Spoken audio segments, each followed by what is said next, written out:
Good afternoon, everyone. Is my voice audible? Good afternoon. So, yeah, let's start the class for today.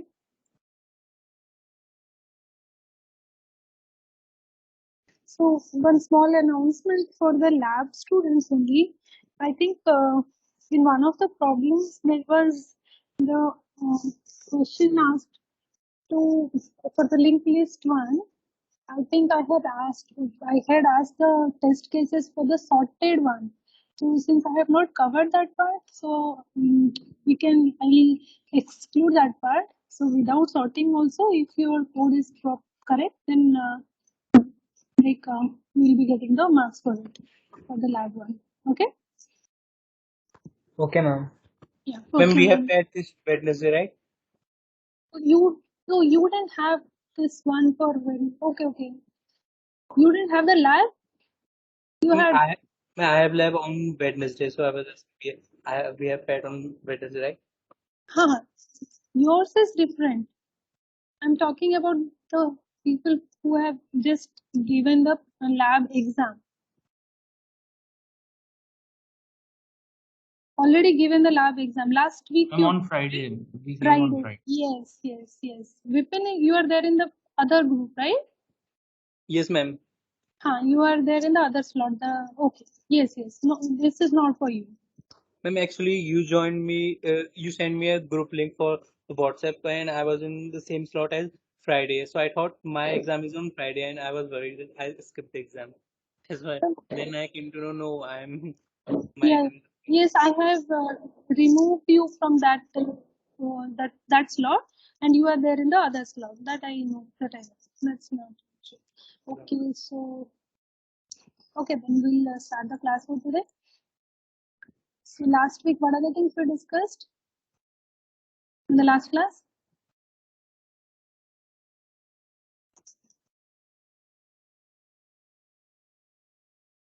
Yes, And polynomial addition and multiplication.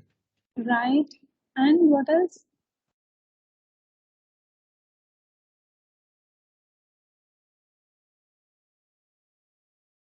Yes. What else have we discussed in last class? Rahul? Yes, ma'am. Josephus problem. Okay, yes. So what is this Josephus problem? What does it like? What is the use of it, and like how do we? What is the idea behind Josephus problem? Ma'am, to add values from 1 to n. Then add. It's not adding values.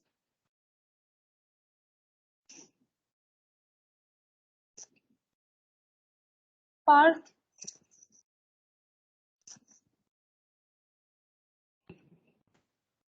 Yes, ma'am. Huh. So what is the idea behind the Josephus problem?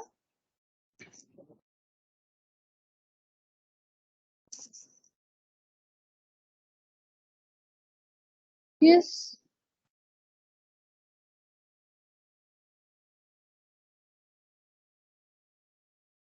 What happened?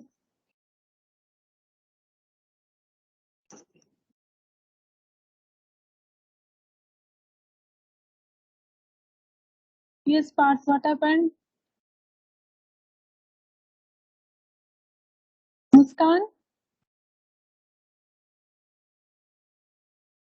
So next time, if you're not being attentive again, I'm telling you, I'll be very particular about the attendances if you're not responding me properly. Yes, Yeah, Muskan, tell me, yes, what is the Josephus problem? What is the idea behind this?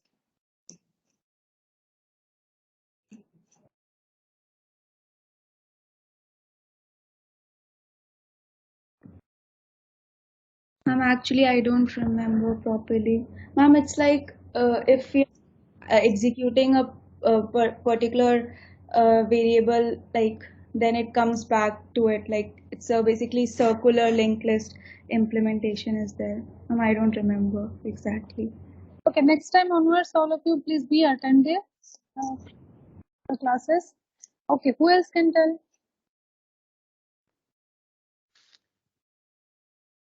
Ma'am, every second person will die. Yeah, so and We'll what see who is the survivor with the formula. yes, right. And okay, fine. And what about this polynomial expression? How do we represent the expression in mathematical polynomial expression with the help of array and linked list? How do we represent the array like representation of the polynomial expression? Ma'am, the coefficients are the values and the exponent become the index. That is the Yes. Yes. And how in do you present the values? and ma'am in the array implementation, right? Yes, yes. Ma'am, the node values are the coefficients and the position or the index denotes the exponent. Yes. And how about the linked list? I mean, linked list, basically we have the node, in the node we have three fields. One field has the coefficient, other field is the exponent, and the third is the address which links the node to the other node. Yeah. Okay.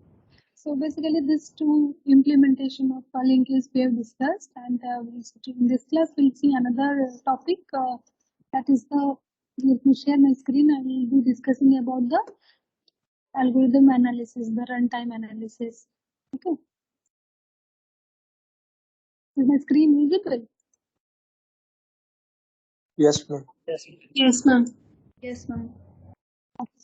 So, what is this algorithm runtime analysis? Is to see it in layman's term or the simpler term, what we actually say is runtime analysis is we basically see what is the time given a particular task, what is the time a computer is taking to perform the particular task or compute the particular task, right?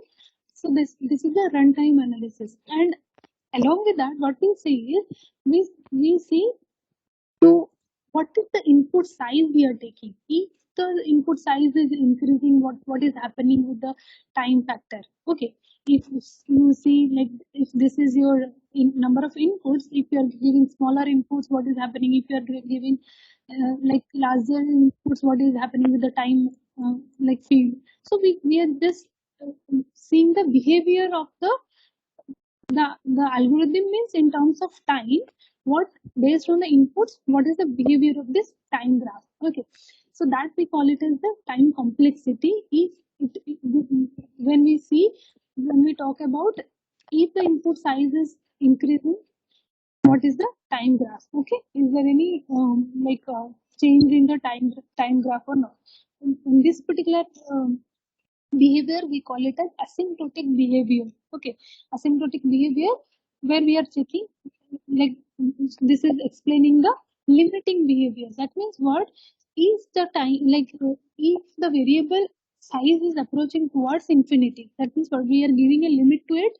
If it is in approaching towards infinity, then what should be the property of the time graph, right? So we call it as how much time will the given algorithm will take to run for runtime analysis, and based on the input size is the what is the graph of the time field based on the input size. Okay, that we call it as time complexity. And why do we need at all this thing? Basically we need to see if our algorithm whatever given task people will be doing in different approaches, right?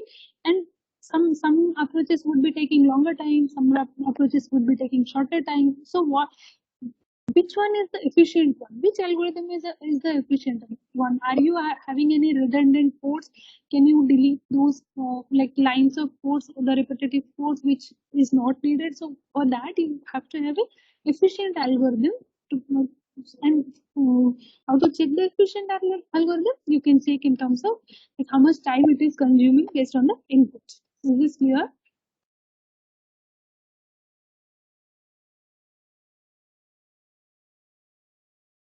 Yes. Am I clear on this? Yes, ma'am. Yes, Yes, ma'am. I'll give you some examples to it. Anyway, that would be clear. So if you see, if the real life example, if we take like a particular mileage of a particular vehicle, let's suppose we are talking about this car and we are checking what is the mileage. So if you ask your if you want to buy the car, then the sales person will tell like he will tell like oh, like if you are asking what is the mileage, he will tell which one of it is like, is it in city traffic, is it in highway, is it on both? Okay, so that means what it is giving you, city traffic will be having, you can say, so because of the traffic, so again the mileage would be low, right? On highway it would be high, and then mixed case, both highways and city traffic, if you are combining it together, it will be having the you can say average of it, right? So here similarly for every task also we can check both, like we can check all the with either the like whether it is the uh, best case scenario, whether it is the worst case scenario, or you can say average case scenario, right? So this we call it as this we can represent it in the form of asymptotic notations. Okay, we are check like we are putting the running the time complexity in terms of asymptotic notations, and the asymptotic notations are, one is omega, one is big O, and the other one is theta. Okay, so the omega notation, what it says is it will give you the lower bound of the algorithm. Now what is this lower bound? So to put it simply, it says for any given input the runtime of the algorithm will not be less than the given time. Now what does that mean? Let's suppose you want to sort an array of 1000 elements, okay, and let's suppose it says like it is taking 10 seconds. It says it will run in 10 seconds. You can sort it in within 10 seconds.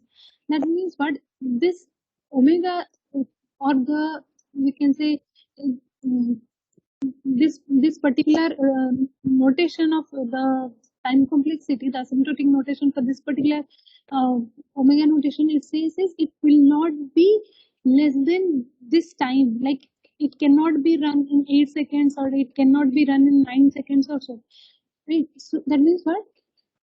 At least 10 seconds is needed, and for this one, okay, for running this particular sorting.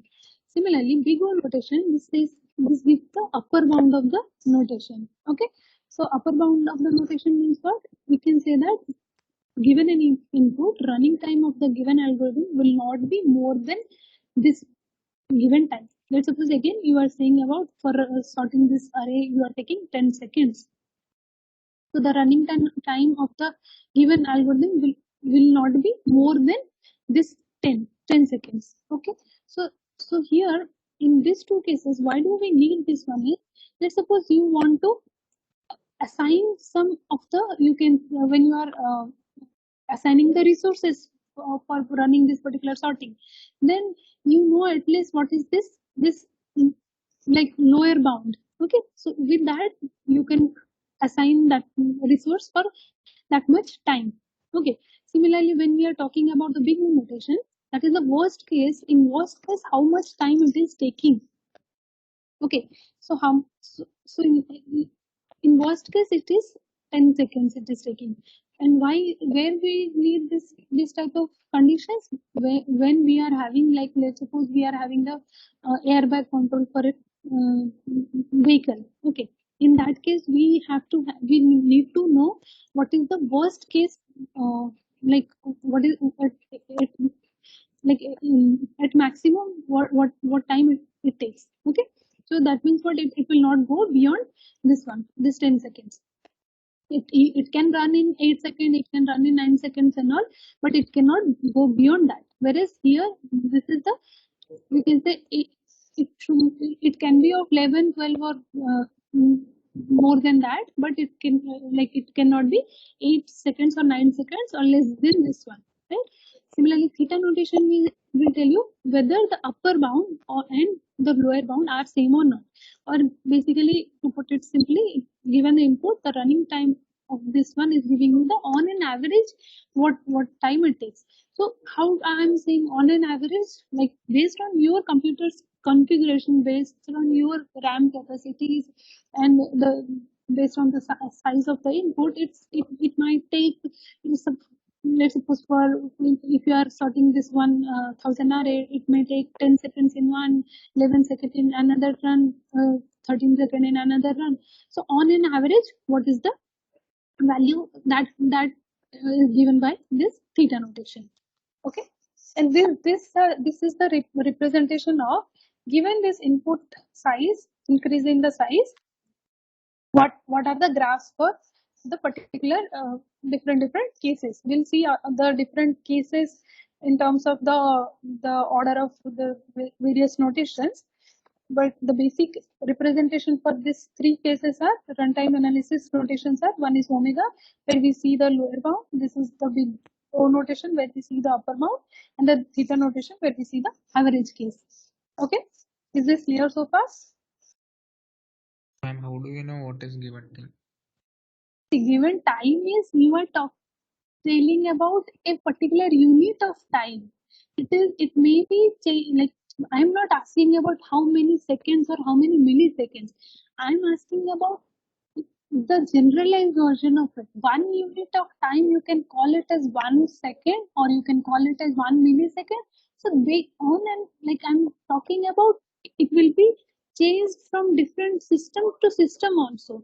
We are not bothered about that. We are bothered about if you increase the size of the inputs, like suppose you are taking 10, like you are taking 1000 number of elements to run your code, or like 1 lakh elements to run the code. So how different it is, how, what is the time graph of it? So compared to like 1 lakh, 1000 would be very minuscule representation, right?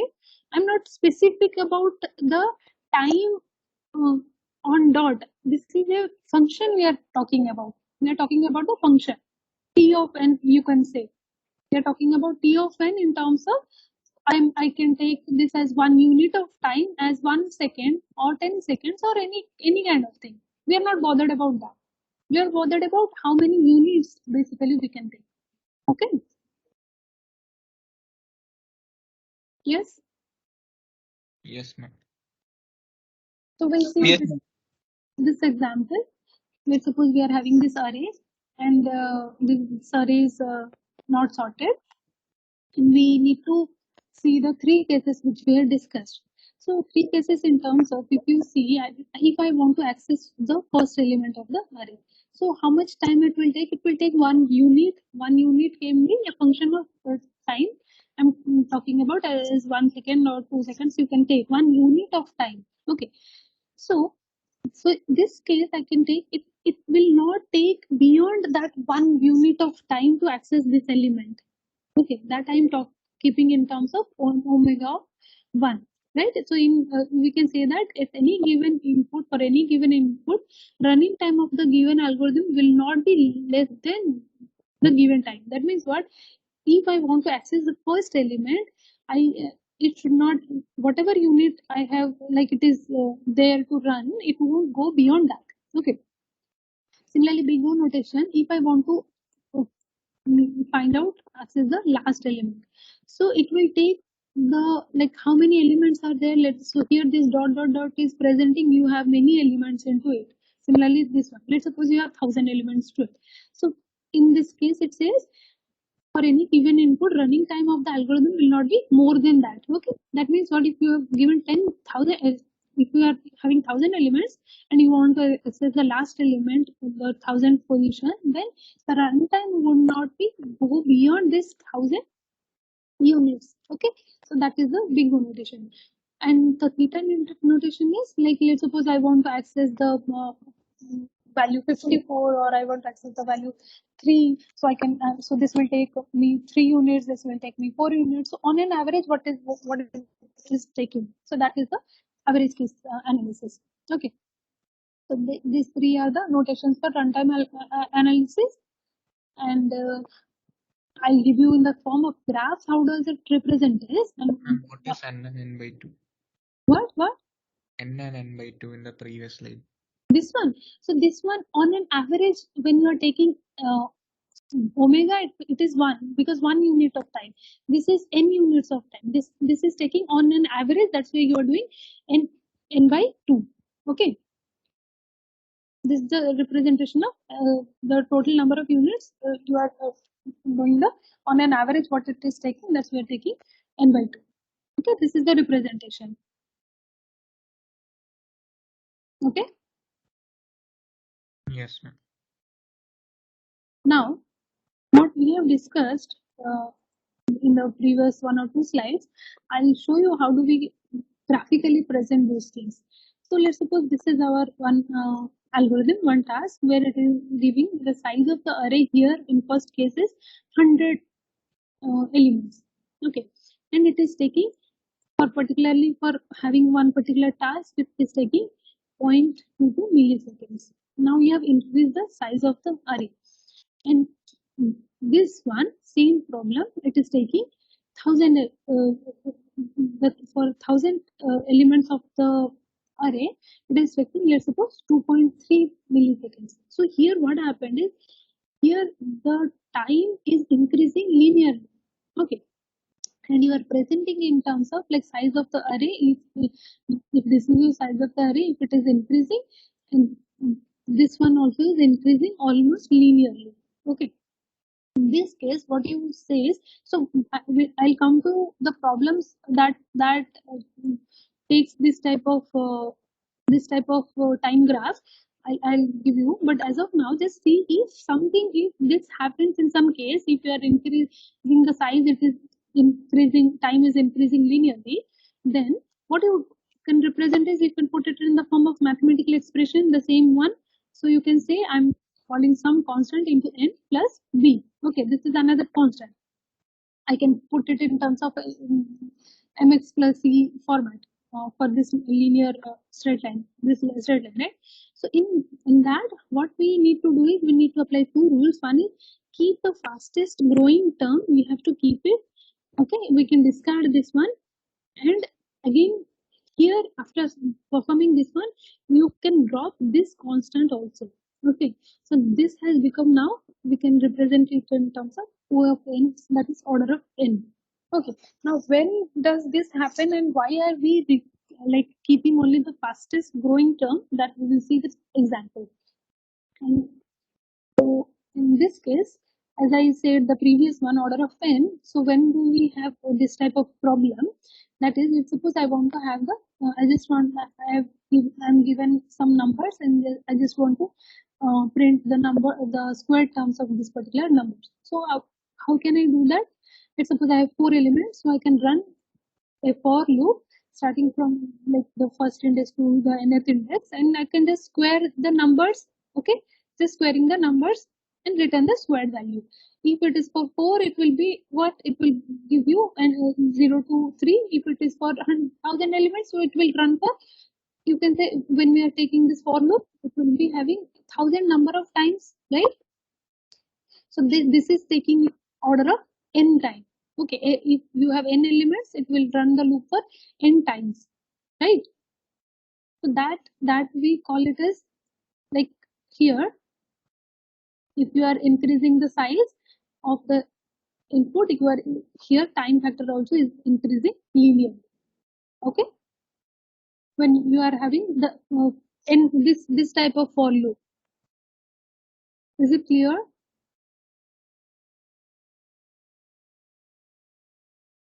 Yes, ma'am.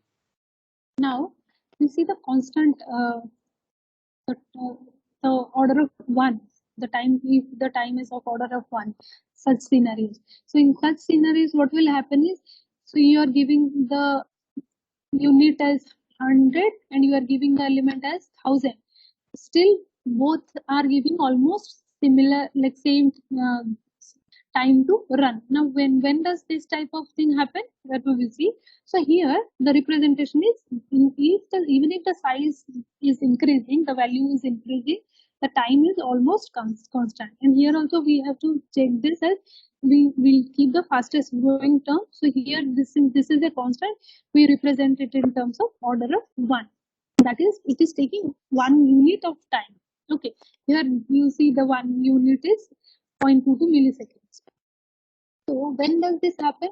When you are just having a simple mathematical expression where you don't have any number of loops to run through, what you are taking is, let's suppose we are finding this first this function where you have prices, the epsilon index. Okay, so we are taking this particular function. So if I have whatever value I have here, even if I like, so this index position, if it is 100, and even if this has become 1,000 or 10,000, whatever value I have, my runtime will not be increased, right? If I estimate for 1,000th location or 100th location, I'm just doing one simple estimation. Okay, right? So this won't be changing my is the calculation time. It won't be like, it will be almost similar. It won't be increasing linearly the way we have run the previous one, where we are for each and every number of iterations we are giving the different inputs, and you are running it for n number of times. Right here, what we are doing, we are only running for only one time, be whatever size the index may be. Is this clear? Yes, ma'am. Yeah. Now another case is, here we can see the order of n square. Now when does this happen? If you have this type of for loop, let's suppose you are having a 1 to the range, you are having n numbers, so it is 1 to n.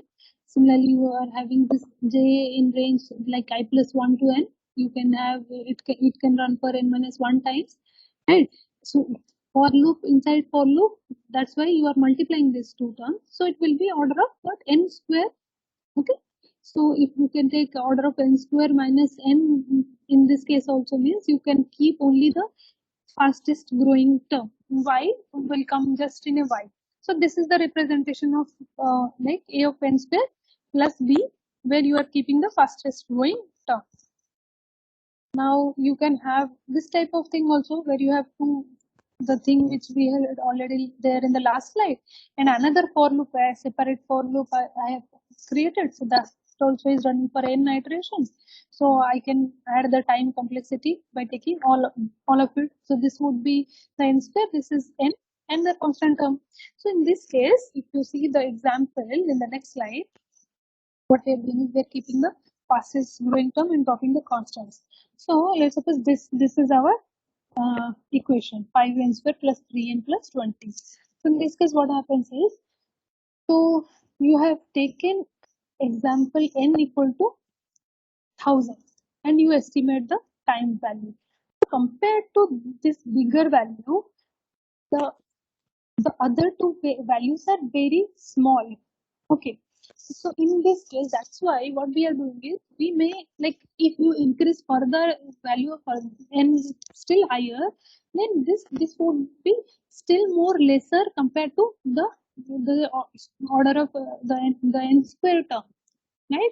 That's why we can ignore these two terms. Okay, since we are talking about function of time in terms of function, and we are not very particular about the dot times in this case.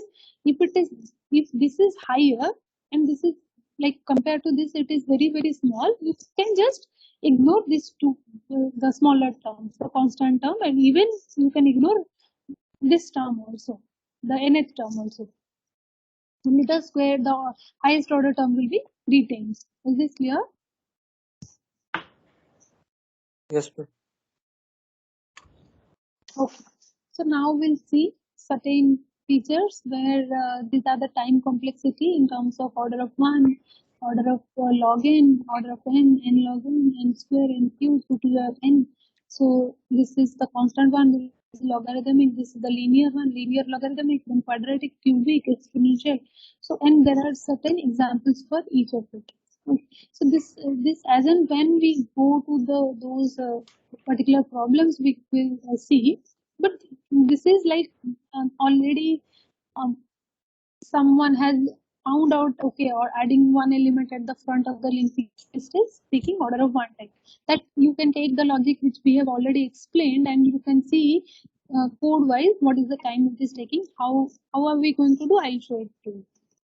So the representation in terms of the graphical representation here, this is the elements, the size of the inputs, it is increasing, and here the number of operations has to be carried out in terms of, if you see the order of the this the bigger notations.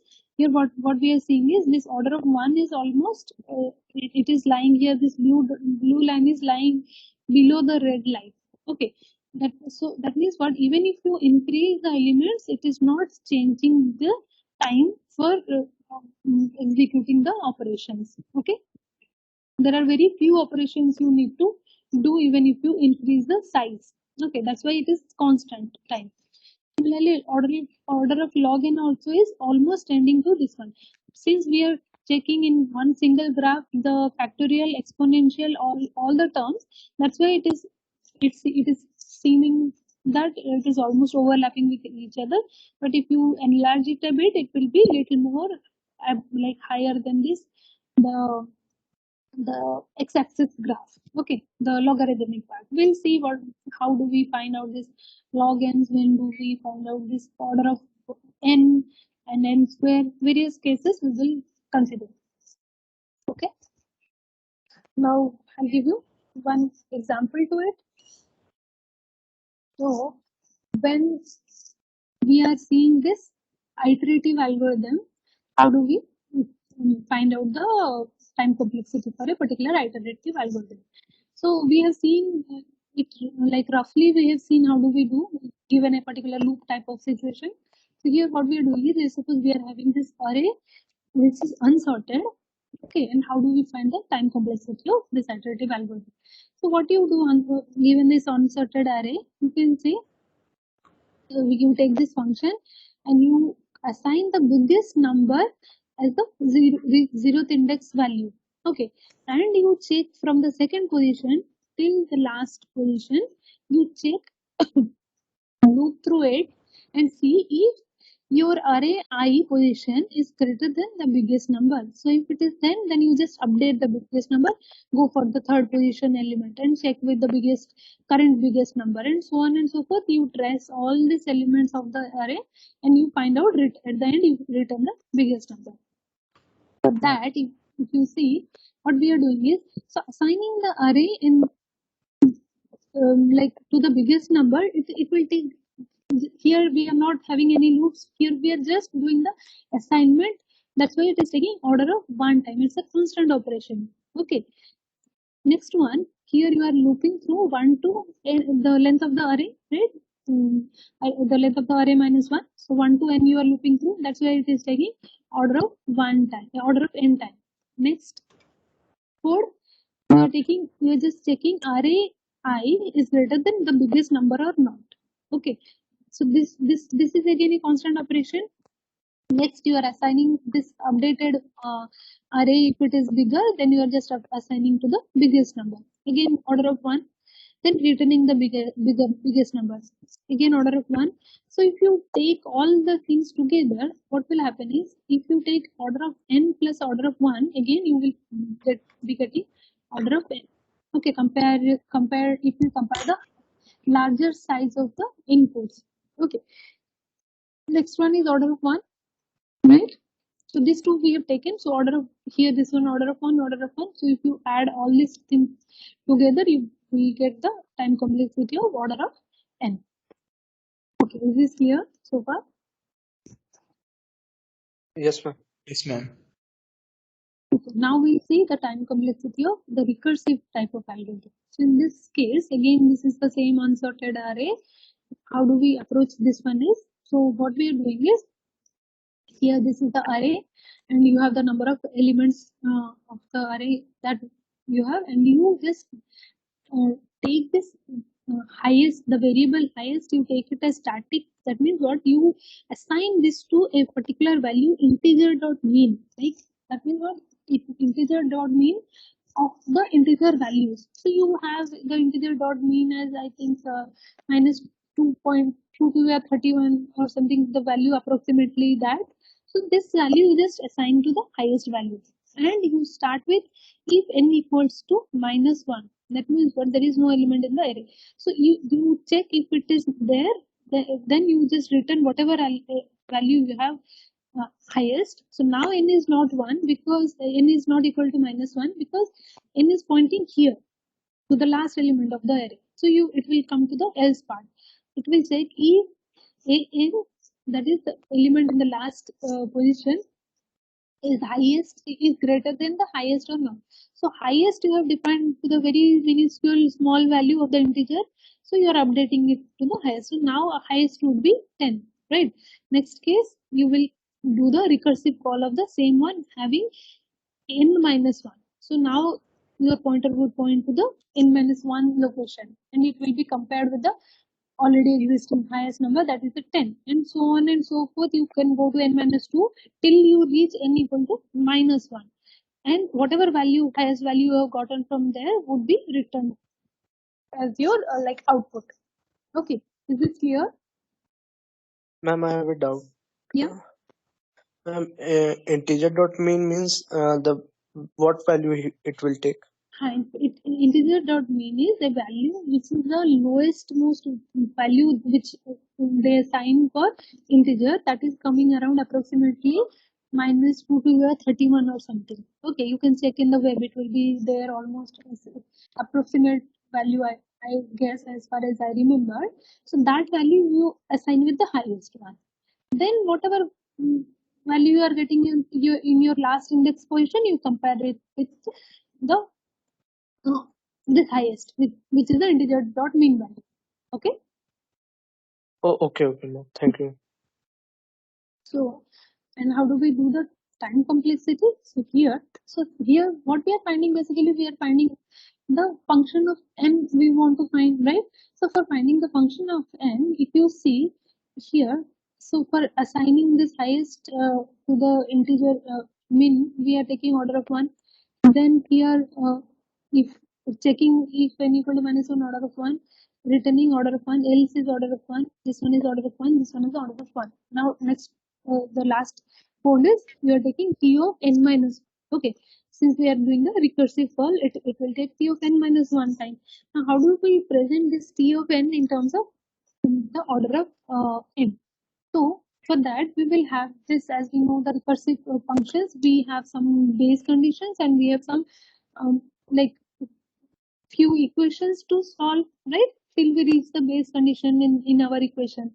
So how do we approach that? So we know this t of n equal to order of 1 plus t of n minus 1. If you see this one, all of them is order of 1. So when you add it up, it will be order of 1 plus t of n minus 1. Next would be your base condition t of -1 you are taking is order of 1.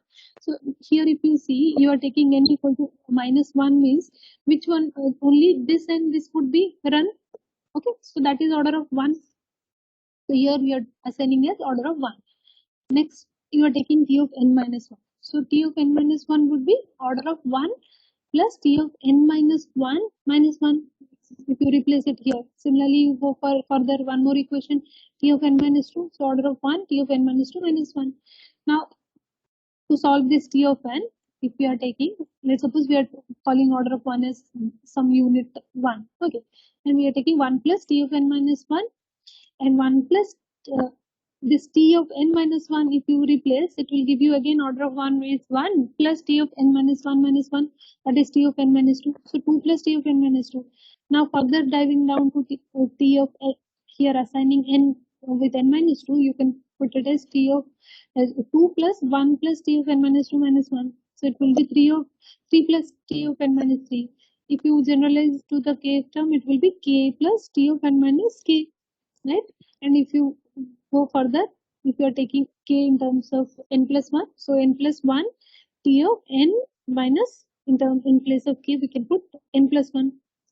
So here n minus, it would be minus, so you have gotten the base condition, and t of minus 1 is of 1, so that you can assign it as 1. So now you have gotten 1 plus 1 as like 2, so you can ignore this constant. So t of n has become order of n now. Okay, so this is the way of presenting the recursive functions. Is it clear? With the help of yeah.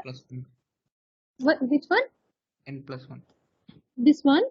So n+2, if you are taking, so 2, as I said, we take only the fastest growing term and we discard the constants, right?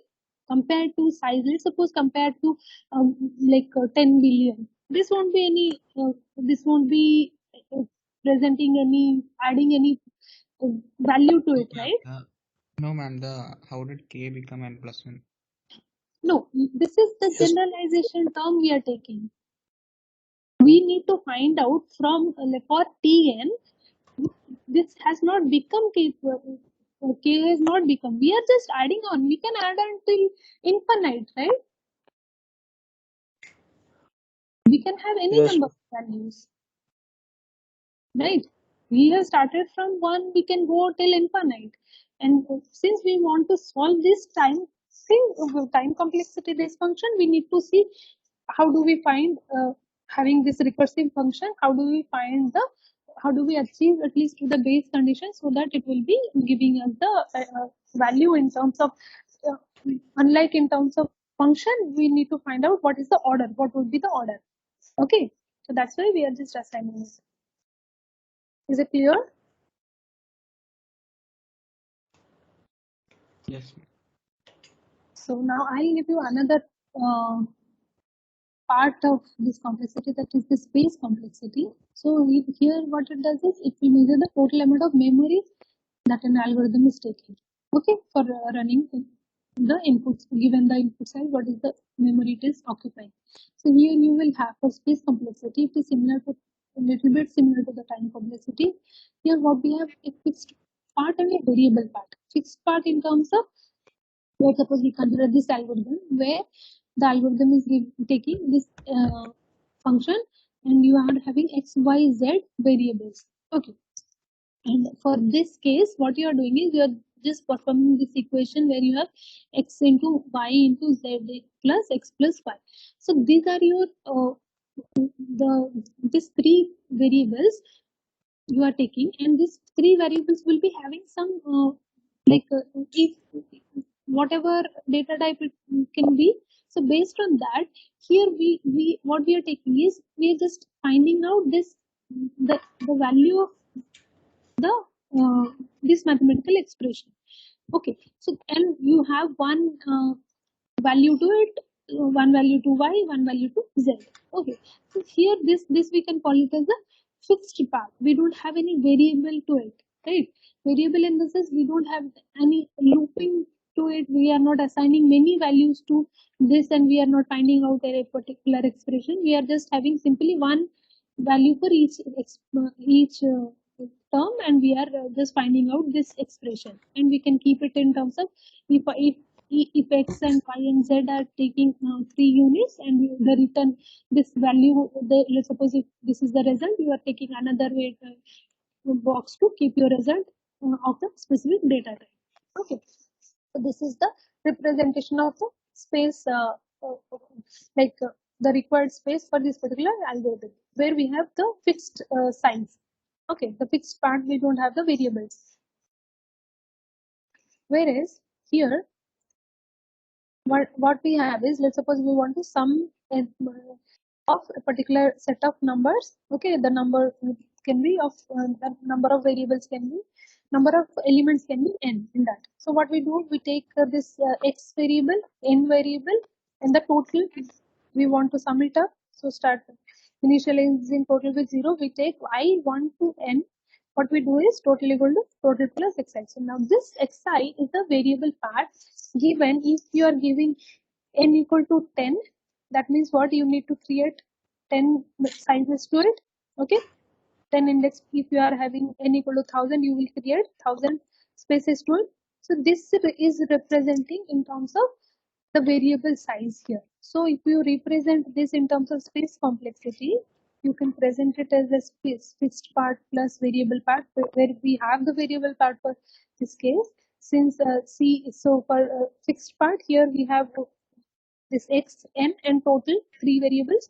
So if you are considering all of same this thing. So we are considering 3 units of it, and the variable part, this one, the P is like how many inputs you are having, what is the input size. So this has become 3 plus n. Is this clear? Ma'am, Yeah. we are taking C as a 3. Because we have 3 variables, right? This x, n, and total also is one variable in which you are keeping. Ma'am, Okay, Yeah. ma'am. I. Yes. What about I? What about? I. So that is the variable part where you have how many number of inputs you have, that many number of spaces to it, right? X of 1, x of 2, x of 3, and so on, right? This is the approximated value for 3. You are initializing with 3 variables, and you are taking the xi in terms of how many variables you want, how many values you want to estimate. Okay, how many number of n's you want to, the loop basically. The way we have done for time complexity, we are this is increasing as the n increases. Here also it will increase as the n increases. Okay, is it clear?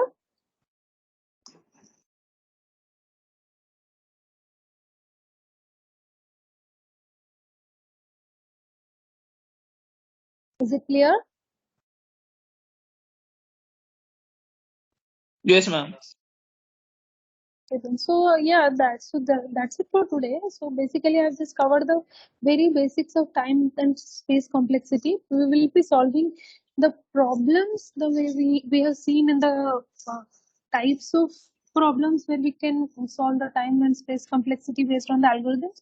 Or I would suggest you to go through the uh, basic algorithms which have started from like taking the array indexing and having some insertion of every operation. You can say whatever algorithm is there, you can start on your own. Like this representations, you can start on your own and see what is the time complexity of each and every line of code. In this way only you will be able to learn the complex time complexity of the problems. Okay, I will be explaining all of it in the next class, but this is the way we do. So given any algorithm, whatever logic you apply, just check line by line code, and you can say, or like to sum it up, what is the time complexity you are getting.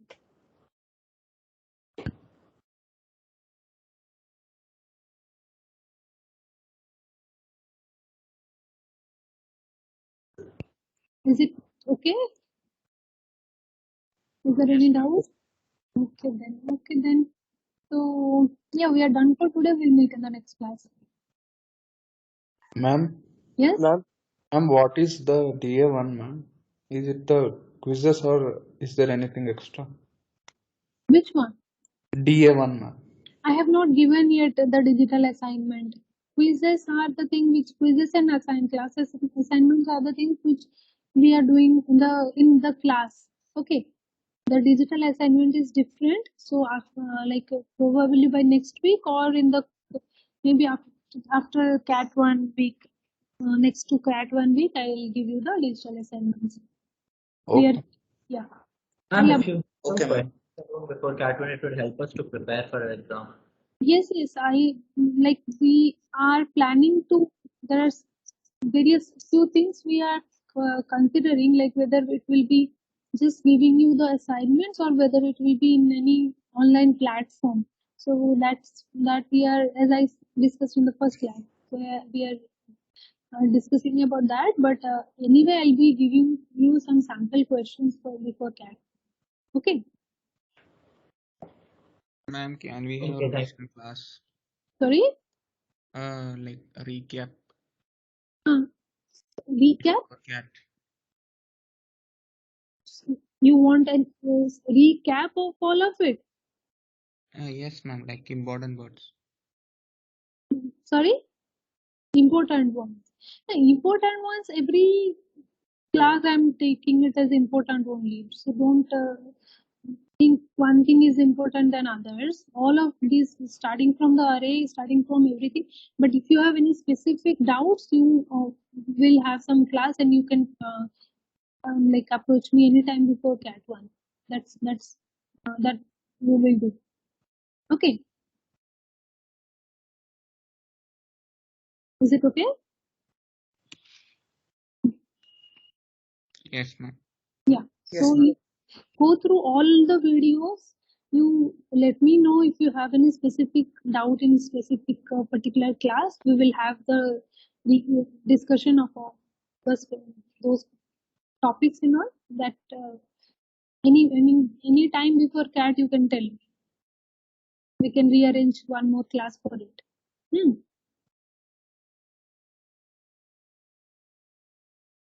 Okay. Okay, ma'am. Ma'am, also is the syllabus until whatever we've done so far? Yes, it would be first and second module. Okay, thank you, ma'am. Yeah. I'm covering now the first module. Half of the first module I have covered earlier. I think at the introduction 1 or 2 classes. The rest of them were from the second module. So and then I'll cover the rest of the module of the first one. I think mostly I have covered, but few things are still remaining. So so once you know the basics of runtime analysis, given any algorithm, if you practice, you will come to know how the time complexity and how to improve on that. That is the main thing. Knowing the complexity and improving is the next part. Okay. Okay, then. Thank you, ma'am. Yeah. Thank you, ma'am. Thank you, ma'am. Thank you, ma'am.